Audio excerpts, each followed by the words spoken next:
Hi BookTube, it's Amy, and I'm here in front of my Christmas tree to do a book haul. I thought I'd do it out here where the light is good and where you can see my tree.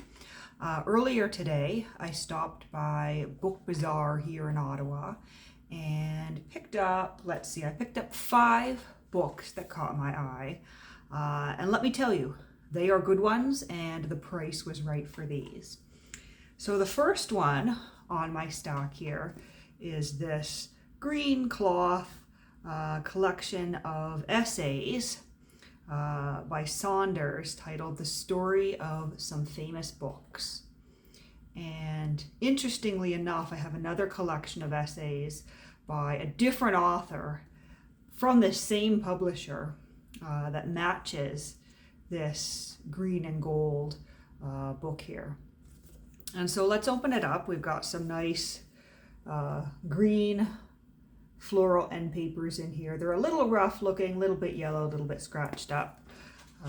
But this is from 1887 and it is by Frederick Saunders.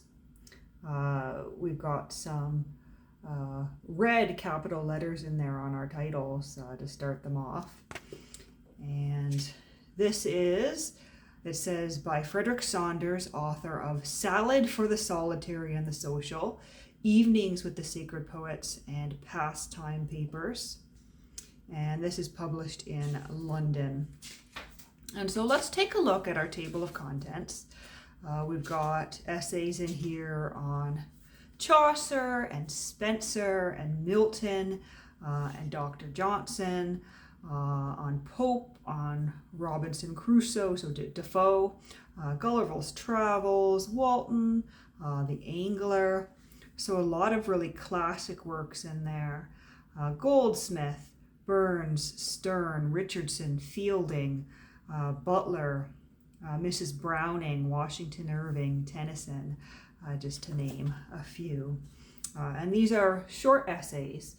So I think they'll make for some good armchair reading. So that's the first one there. And I do like that owl with the moon and the stars in the corner there. So there's the first one. Now the second one I hesitated over, but it was too interesting to leave behind. I think it's going to be something that is read more out of curiosity than out of instruction.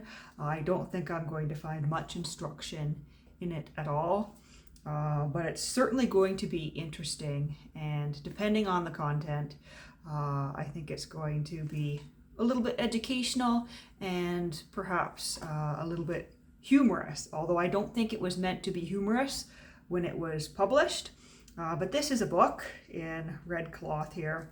And you can sort of see, it's a little bit hard to see the cover here, but this is a book titled What a Woman of 45 Ought to Know. There's the spine there.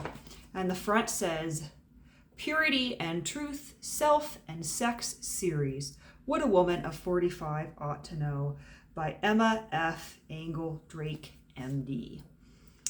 Never heard of this one, don't know anything about the author. There's the half title page there. And we've got these portraits of some of the authors here in the front.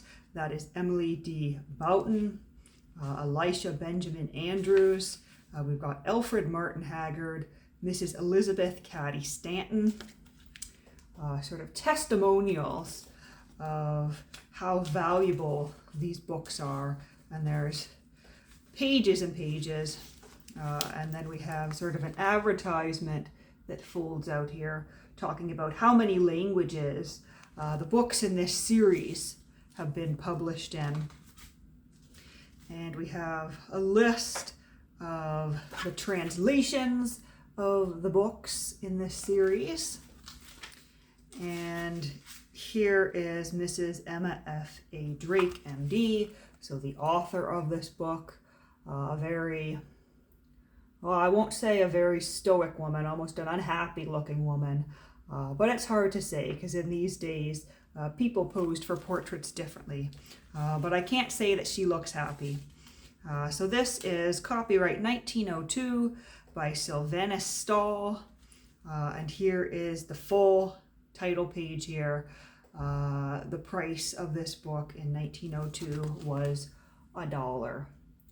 So this is marketed as kind of a medical or health book. And it says here, there is sort of a bit of poetry here. To the true woman of 45, who will not only bear their years bravely, but more cheerily and happily, and who will help to dispel the gloom of their weaker sisters and build up a public sentiment which is true to proper physical development and high living in the home, the community, and the commonwealth. This book is dedicated.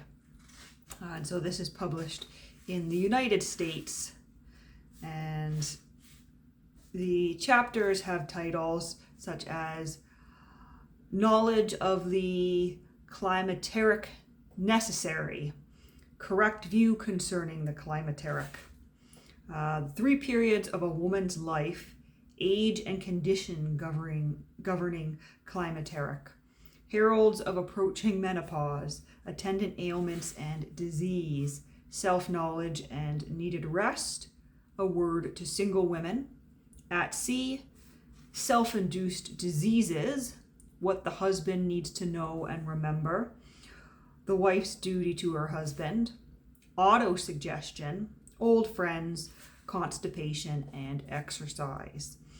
So this seems to be an all-around kind of manual on women's physical and I'm assuming sexual and mental health as well. So it should be an interesting little read. Certainly a popular psychology book in some ways too, I'm sure, based on some of those section headings. So the next book we have here is one, probably my best find of the day. I was very happy to find this. And you'll see we've got this wonderful tea set on the front board here. It's this teal cloth, and this is Over the Teacups by Oliver Wendell Holmes.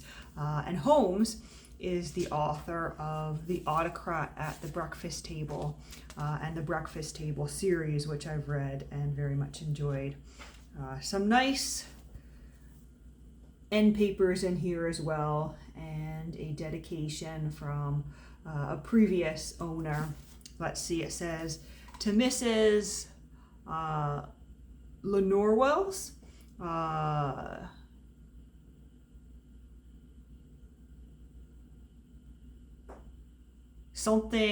success.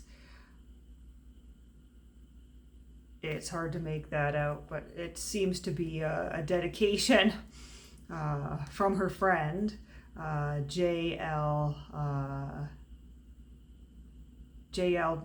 Type or Fipe, I don't know, but it's from August of 1891. And there's the title page there with the little teapot. And so I'm assuming this is going to be somewhat in the same vein of the Breakfast Table series, because he does start out, I read a few pages of the introduction in the bookshop. He does start out in the introduction referencing his work about the autocrat at the breakfast table. And so I'm assuming the focus here is going to be maybe similar in nature, but I'll have to read it and find out. It's a really beautiful copy though. And the next one here is Betwixt Heaven and Charing Cross by Martin Burrell. And there it is there. And my wrist is vibrating at me. Okay. I've got a grocery order coming. So that was just letting me know that my shopper has checked out. But here's the title page of this particular collection of essays. And this is a Canadian collection of essays from 1928. It's articles, actually, which I believe were all published in the Ottawa Journal, according to the foreword here. But some of the topics here caught my eye. The German View of Napoleon, two English poets, Old Niagara, author and statesman, Lord Beaverbrook, Darcy McGee, Speech and Speech Making, The Sense of Smell, John Milton, The Philosophy of Tears, The New Art Movement, Manners and Etiquette, the Canadian poet, and On Chain Letters. There's also one here called Christmas Reveries, which is seasonally appropriate. So I might read some of these during the month of December. And there's one more book here.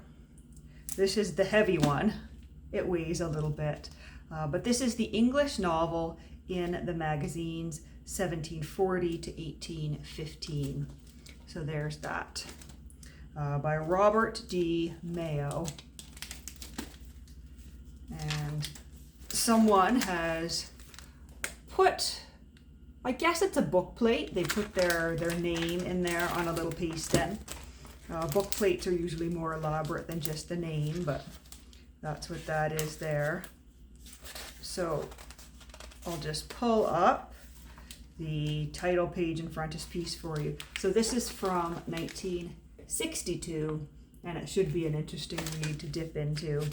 It's got a catalog of 1,375 magazine novels and novelettes. And we've got chapters in here such as the magazine tradition in prose fiction, the single essay periodical 1740 to 1815, historical miscellanies and associated periodicals, miscellanies and miscellany fiction, reprinted pieces, original fiction in the miscellanies. And so I think this is going to be exactly what the title says it is. It's going to be a series of chapters, articles, information about English novels that were published in magazines, and perhaps some of the history of those magazines. So that is a fun one to add to my collection of books on books. So that is the book haul today. I hope you enjoyed seeing that. It has been a while since I did a book haul because I do have a lot to read, but I was down on Bank Street dropping off a parcel to UPS, and it was hard to resist the fact that Book Bazaar was just a couple blocks down the street. So that's my haul, and I hope you're all having a wonderful December.